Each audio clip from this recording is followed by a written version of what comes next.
I struggled to write an introduction for this video. I was trying to strike a balance between the seriousness of the topic, but still try to keep it lighthearted and funny, which unfortunately as a dad in my 40s is becoming a big weakness of mine. I really love being able to have a family photo album worth of memories in my pocket at all times. I love being able to play video games wherever I want in a quality that would have caused my brain to melt with excitement when I was a kid. But there is a darker, nightmarish side of all of this technology at the same time, from how disposable all of this stuff has gotten.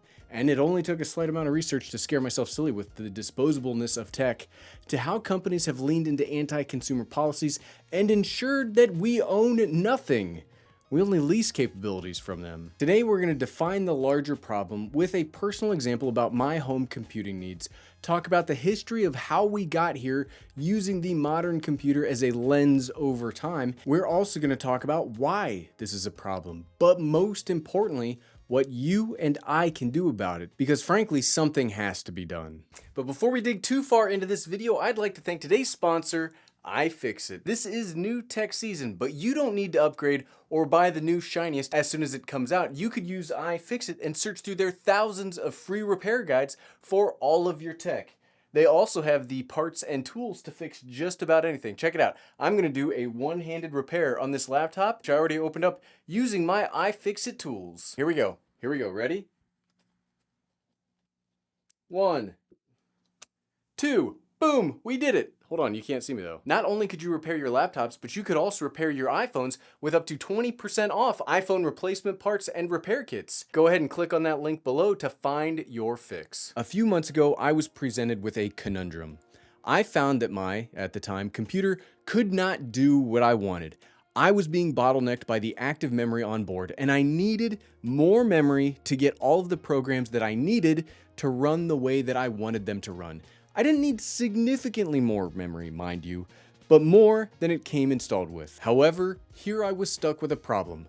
I couldn't just put more memory inside of my laptop. This isn't the 90s where we believed you could just download more memory onto your computer. The components on the motherboard are all soldered down, and it is impossible for me or anyone to buy the thing I needed to make my computer better myself and to meet that new need. The only way to get that capability was to buy the same computer again, but with the expanded capability. So I would have to throw out my old computer, buy a whole new laptop, and that is such a wasteful mindset to have. And just because the memory size I needed, that new laptop was going to cost $700 more than the one I originally had. This practical problem quickly turned into a philosophical one for me that at its core sent me down a rabbit hole of mania, and I'm not sure I've escaped from that yet. And it gets worse. Follow the logical thread. What if my computer had been broken? There is literally nothing that I could do personally to fix it. And this is not, I get it, I talk about computers a lot, but this isn't limited to computers.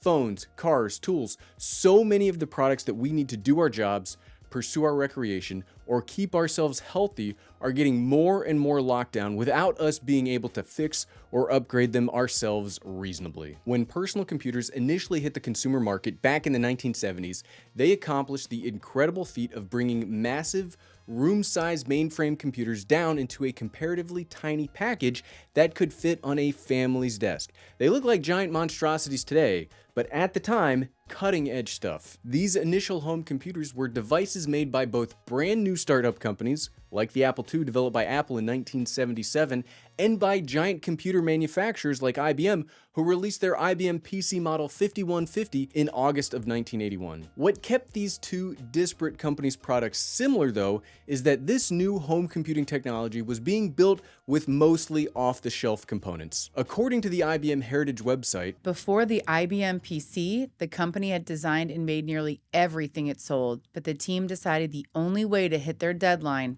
and a $1,500 price tag would be to use off-the-shelf parts. That these computers were mostly built from existing available components meant that the housing had to be designed to accept them, and thus these computers would have been repairable by all manner of field repair technicians. And I'm not kidding. This whole computer was meant to be replaced, and not just by IBM, or the Apple II was not meant to be repaired just by Apple. I really thought about just putting the whole 1981 hardware maintenance and service manual here for the IBM IBM 5150? I want you to know that I could. I've got it, right? I've got it on my computer right now. We could all be trapped here together reading through this encyclopedia. Okay, I'm feeling magnanimous today, so we'll just jump to the important part. There is a whole section in this actual book dedicated to replacing and repairing what IBM calls FRUs, or field replaceable units. And looking over that list, it certainly seems to be most of, if not all of the internals. This wasn't limited to IBM or home PCs in the crusade for smaller and more portable computers. Laptops were in the works as well. Sure, they didn't exactly look like what we would accept today as a laptop, but you can see the thought process. When Adam Osborne released the Osborne 1 back in 1981, it was essentially a big travel case with a computer shoved inside of it. But I don't want to be dismissive here. I get it, it's funny to look at now, but that was a huge accomplishment for the time.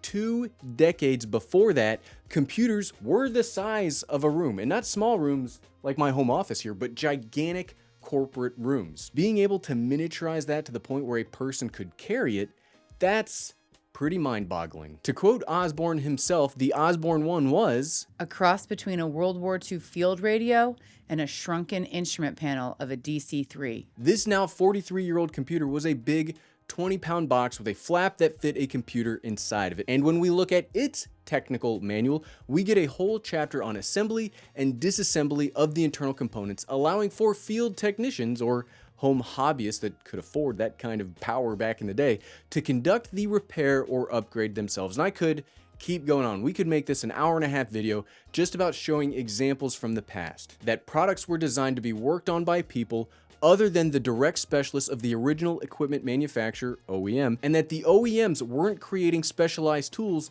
that would be the only way to diagnose problems, or they weren't creating proprietary parts that had to be paired in certain ways and be coded to individual products that could only be supplied by the OEM. This problem, this complexity over time isn't just limited to technology, laptop, stuff like that. It has a wide-ranging impacts across your household.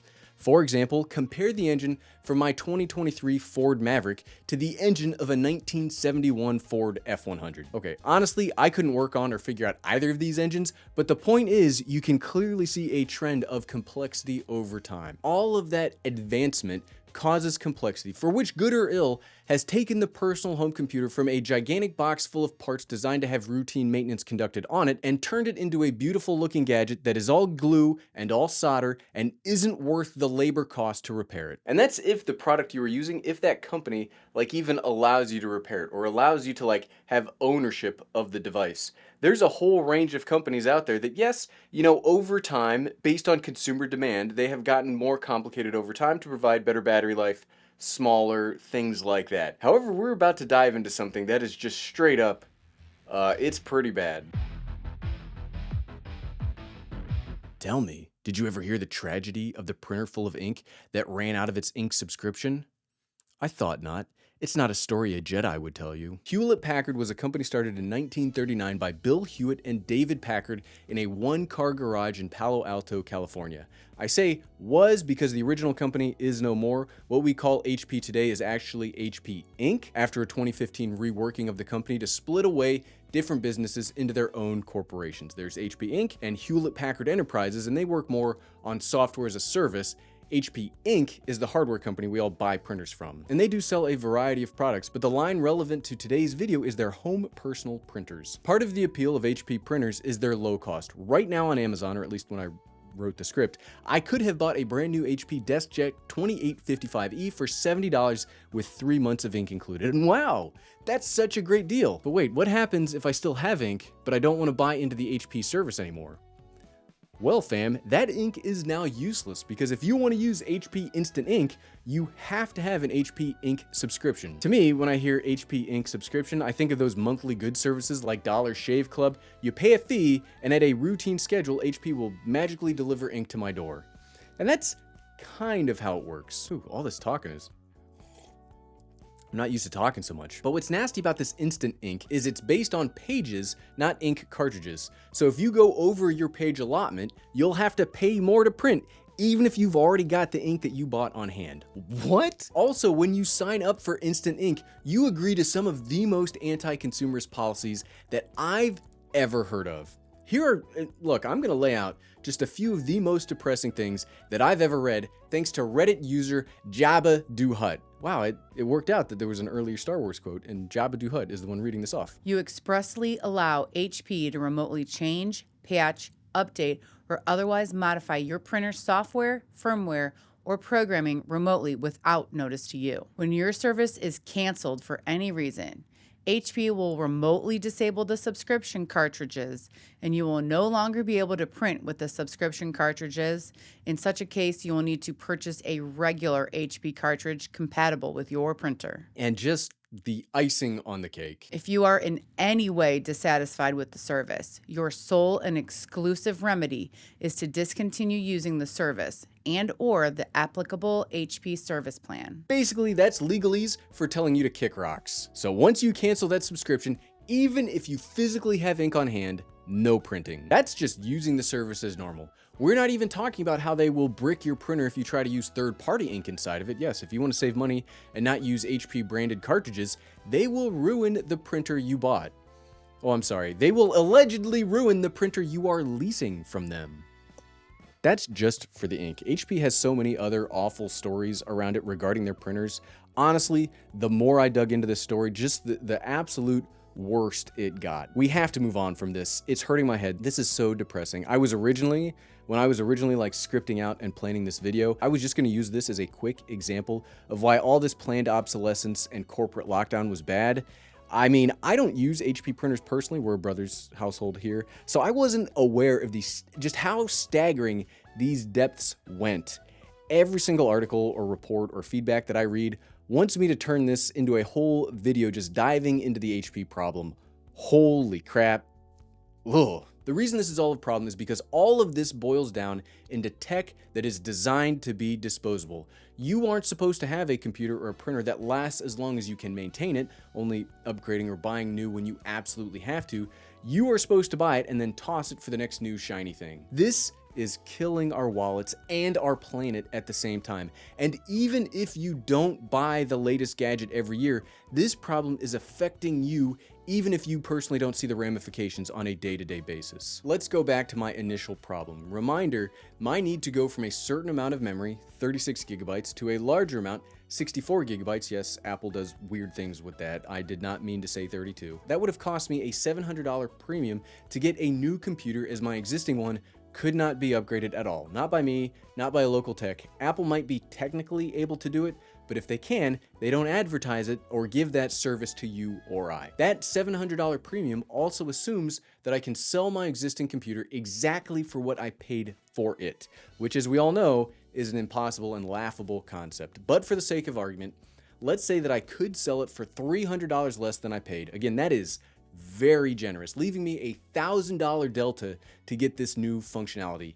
That sucks. All else of this video aside, $1,000 to upgrade active memory or RAM, depending on what brand of computer you use, is insane. And in the past, it was such a simple 5-minute procedure to do. Yes, the argument could be made, and I'm sure people will make it, that this is my fault and I should always spend the absolute limit of my budget to cover these one-off hypothetical problems in the future. In fairness, I've been hearing that argument for the almost 8 years I've been on YouTube, and I am sick of it as an argument. Spending 17% more on a computer just in case I need more power in the future, that's crappy, and we shouldn't accept that. None of us should accept that. However, maybe I'm in too much of a rush with too much disposable income. Let's say I don't get anything back from that computer at all. Let's say I throw it away when it becomes a problem, or let's say my printer is now bricked and has to be pitched. What happens then? Well, the answer is not great, and we will get more into that in about 3 paragraphs, but I'm priming you for the future problem. Really quickly about upgrading, if my laptop had been able to take a standard socketed RAM upgrade, it would have cost about 10% of the amount to upgrade it. I could have upgraded the computer myself for about $119. Yes, that'll change depending on when I see the RAM on Amazon, okay? And less wasteful compared to buying a new computer and selling my old one. And that's just one component in one laptop. You could expand that out to talk about any component, processor, storage, battery, etc. All of these, though, are personal problems. The ecological ending to this train of thought is where the real nightmare begins. I'm about to talk about e-waste, but before we get that, when I say that, what am I talking about? And I'm not trying to talk down to you, but this is such a big problem. I want to be very specific about the definitions used today. According to the California Department of Toxic Substances Control, electronic hazardous waste, e-waste, is any unwanted electronic device or cathode ray tube. In California, e-waste is a universal waste, which is a type of hazardous waste. It is hazardous because it may contain materials such as lead and mercury. In addition to defining what e-waste is, let's hear about some horrifying key facts from the World Health Organization. E-waste is the fastest growing solid waste stream in the world. And in 2019, an estimated 53.6 million tons of e-waste were produced globally, but only 17.4% was documented as formally collected and recycled. While all of those other personal problems about anti-competitive company and wanting to save money by just maintaining my own products are problems, those are problems, don't get me wrong. E-waste is a staggering catastrophe for everyone and everything. Let's run a little experiment, okay? We don't have to look to the World Health Organization to tell us how big of a problem this is. We can look to our own houses, garages, attics, storage lockers, etc. How many old computers, cell phones, laptops, maybe even large appliances sit around wasting away right now in our living spaces? For me personally, I prepped this ahead of time. I took a quick look around my house and I found 10 big ticket items and drawers full of e-junk just sitting around the house waiting to be thrown away. And yes, I get it. I'm an outlier. I am somebody that purchased a ton of tech based on my YouTube channel, or I did purchase a lot. We'll talk more about what I'm going to do in the future at the end of this video. I did not include any YouTube related gadget. This was all household or pre-YouTube e-waste in my own house. I would estimate this at around 75 pounds. I've got several TVs, including an old CRT, cathode ray tube TV, with a VHS player in it. That one legitimately shocked me. Like, I had no idea I had a cathode ray tube TV still in my house in 2024. We can take this number and use some US Census data from 2020 to extrapolate it out across the number of households in the US, leaving us with 127 million households times 75 pounds of waste. That ends up as 9.52 billion pounds of waste, or 4.76 million tons just hanging out in homes across the United States. To try and make that number, that's a huge number. And to try to make that manageable for our brains, that's the equivalent of around 13 Empire State Buildings. I think it is illustrative to show how this right now is a problem in all of our homes. And that's just the US, which only accounts for 4% of the global population. We also aren't talking about industrial e-waste, which is far more than any of us as consumers could generate. Just the amount of e-waste is staggering, and it's getting worse over time. But an old flat screen TV hanging out in my basement isn't causing much of an issue. Outside of our homes is where e-waste is a very nasty problem. The National Resources Defense Council released an article in 2020 which breaks down some of the major problems with e-waste, even when we send it away with our weekly trash pickup. According to that article, the same chemicals and metals that allow our electronics to work so smoothly and quickly are highly toxic when consumed or absorbed into bloodstreams. When e-waste is deposited into landfills, these chemicals inevitably leach into soil and groundwater. This article goes on to describe some truly horrific conditions for people that are called backyard recyclers and their process for trying to recover precious metals inside of this waste. E-waste is a legitimate ecological disaster that's only growing over time. And yes, it seems to be far, far away from me in my PJs, working from home, wanting to upgrade my computer. But the scale of humanity's wants and needs makes even small personal problems like mine and yours gigantic world issues once you follow that thread to its logical conclusion. Yes, the problem continues to worsen. However, thankfully, there does seem to be positive progress in the United States and other areas around the world. Some areas more than others, but progress nonetheless, thankfully. The concept of right to repair is a movement gaining steam recently. Right to repair might be a term you've heard before, but what does it really mean? According to the Encyclopedia Britannica, the right to repair is a right that gives the owner of a piece of equipment, such as a vehicle or an electronic device, should be allowed to upgrade, modify, or repair it on their own, rather than having to rely on the equipment's manufacturer to fix it or having to purchase a replacement. This means that you should be able to fix your car by using standard diagnostic tools that don't rely on proprietary data formats from big car manufacturers.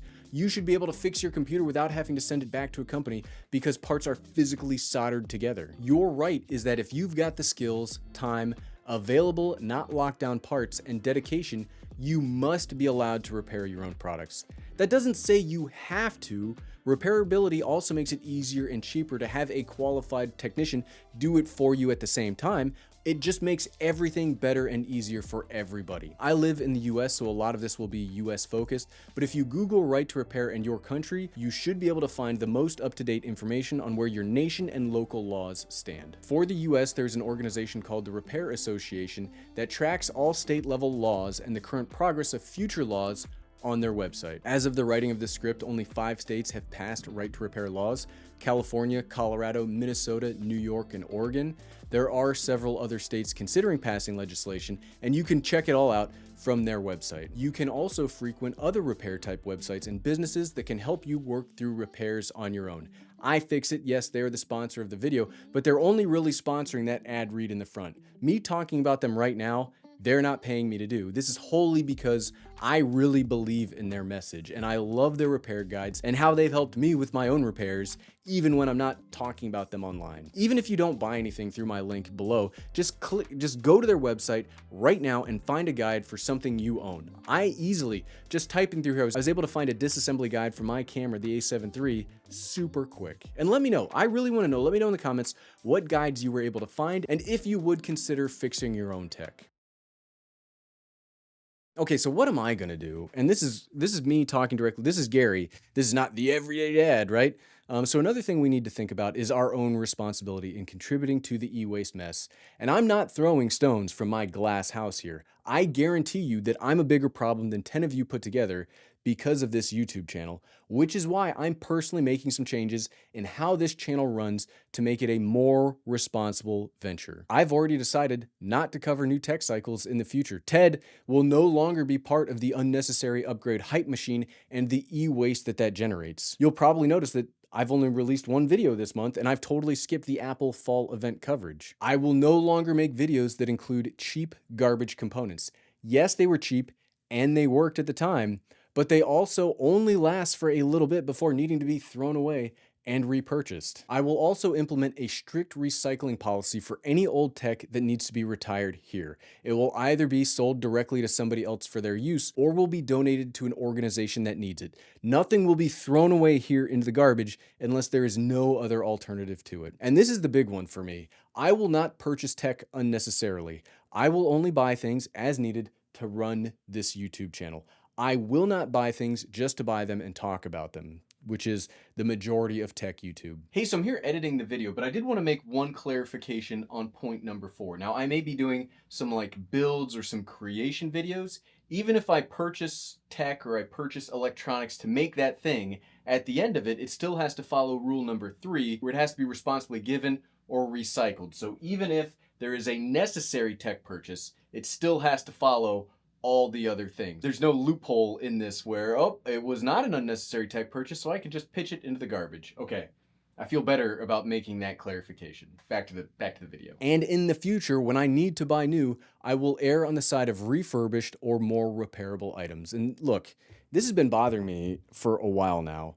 My last for the past 5-ish years has been as a massive waste producer just to make crappy videos about the newest phone and its whole 5% improvements over the previous model. And I'm not from a financially well-off family. Most of my life, I've had to scrimp and save and keep my own tech working as long as possible. And it's only this YouTube stuff that has kind of derailed me and just got me to be like, no, we got to be hype about the new thing and we're going to buy it and it's going to be great and blah, blah, blah, blah, blah, blah. And I felt content trapped for so long. Honestly, it feels good to just unshackle myself from that after all of this time as a product-focused YouTube channel. And yet, look, I'm terrified of what this change could do to my channel. The YouTube algorithm is not kind to those that stray outside of their box, but just in the planning and the making of this video, it's something that I'm proud of, and I haven't been proud of my content in a long time. So That alone makes this worth it. If the channel crashes and burns after this, well, so be it. At least I felt good about it. So that's what I'm gonna do, and you can do something similar. Make sure to reach out to your local lawmakers and let them know that you demand your right to repair. Purchase responsibly and buy what you need when you need it. Trust me, as somebody that's purchased over 100 phones, computers, watches over the past 7 years, they barely get better every time. So save money and keep it until it doesn't work anymore, and then try to see if it can get repaired. Do not just buy the newest, shiniest just because it's newest and shiniest. And consider buying a repairable item. Personally, for my home computer, I am no longer using my MacBook. I now have a PC that I will upgrade as needed instead of buying a whole new laptop every year. And if you can't go that far, buy refurbished. All of the major companies have huge refurbished sections. So not only can you save a ton of money, you can help not contribute to this gigantic e-waste problem and save not only shipping of your product, but also hypothetically the one that they would have to make to then backfill that and then continue the trend of just buying and wasting. Look, tech is complicated. Being able to work on it ourselves is very important, not only to saving us money, but also not producing nightmarish amount of waste that poisons our very planet. But it's not all doom and gloom. There is legislation happening, and there are even steps we ourselves can take to make our own situation better while helping reduce this mess. Thanks for watching.